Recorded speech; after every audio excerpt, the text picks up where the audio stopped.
I've always been in love with arguing. Whenever I found an interesting topic, I could talk about it for hours on end, and I wouldn't stop until we were all sick and tired of it. So it was just a matter of time until I stumbled upon politics. Back then, I was a young kid, and soon enough some of the topics overwhelmed me. And we already learned that all these horrible things, child labor, torture, slavery, were bad. Didn't we value fairness, tolerance, and human well-being? Did we not learn anything at all?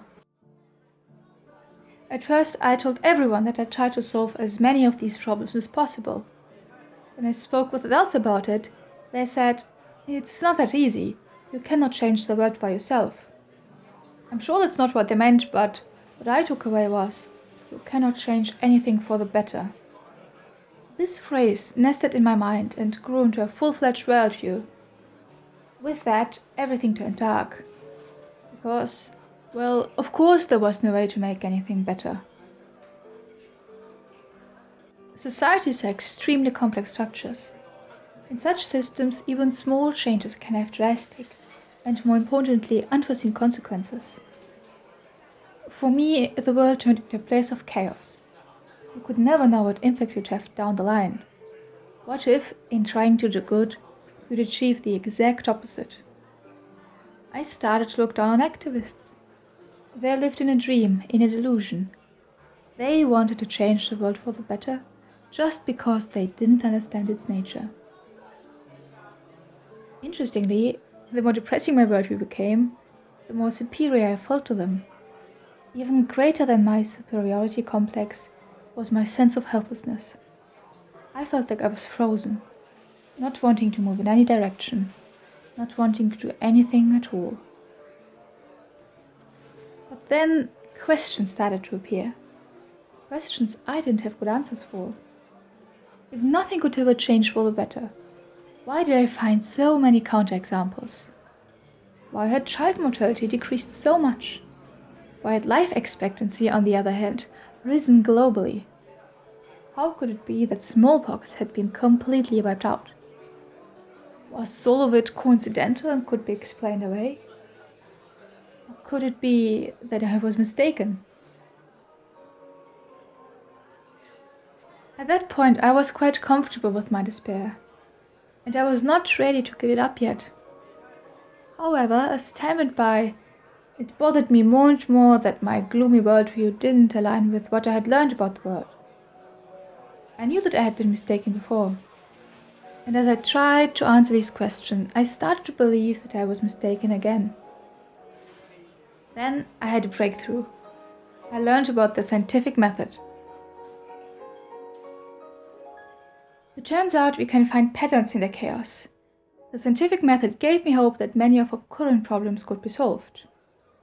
Sure, it's not possible to predict every consequence of every single action, but we can estimate near-term and even long-term consequences of a class of actions. A good understanding of human behavior, for example, won't prevent every single crime, but on a societal level, it does help to create incentives for good behavior. In the end, there is a possibility to control chaos, to a certain degree at least. As I started to believe that my actions could have positive impact, I was prepared to take my decisions more seriously. At that point, I learned about something called veganism, and before long I was confronted with difficult questions yet again.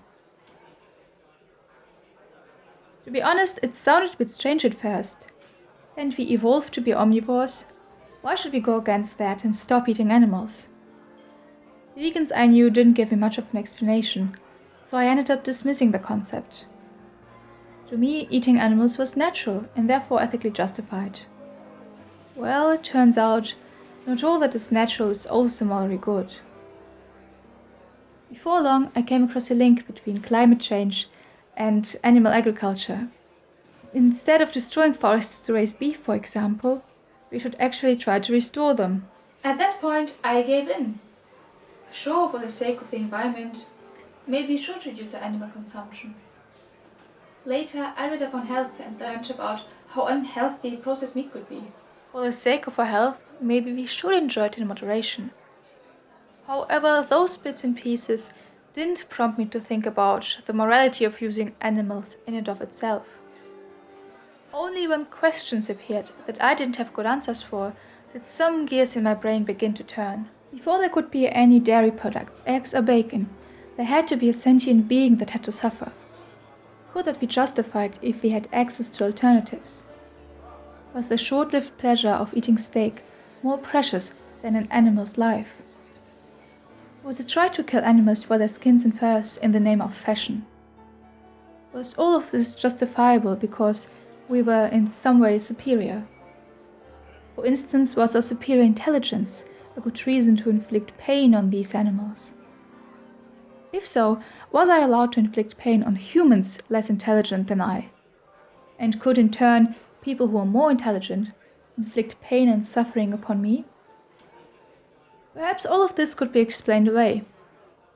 Perhaps there was no reason to change. Or maybe I was mistaken again, because my own answers didn't convince me. Looking for better answers, I found people whose worldview was more consistent than mine. Like my friends that I talked about before, they were vegan. But unlike them, they had a clear philosophical framework. They put it like this: in deciding how to treat someone, the only important factor was whether this being could experience pain or pleasure, no matter which other properties they have. Now I already knew that I didn't want anyone to suffer without a very good reason, regardless of their sexuality, gender, race, bodily or mental ability. If all of these properties weren't a reason for me to disregard suffering, shouldn't species be part of that list? Suddenly, veganism didn't seem so strange anymore. So I became a vegan. Now I could end here, but that would be somewhat insincere. Right now, I'm certain that being vegan is one of the most important things I can do as an individual. However, that might change. I want to keep a back door to let in all the evidence that might contradict my beliefs. Even dwelling in the despair pit, I was not completely certain I got it right. Otherwise, I'd still be stuck in there.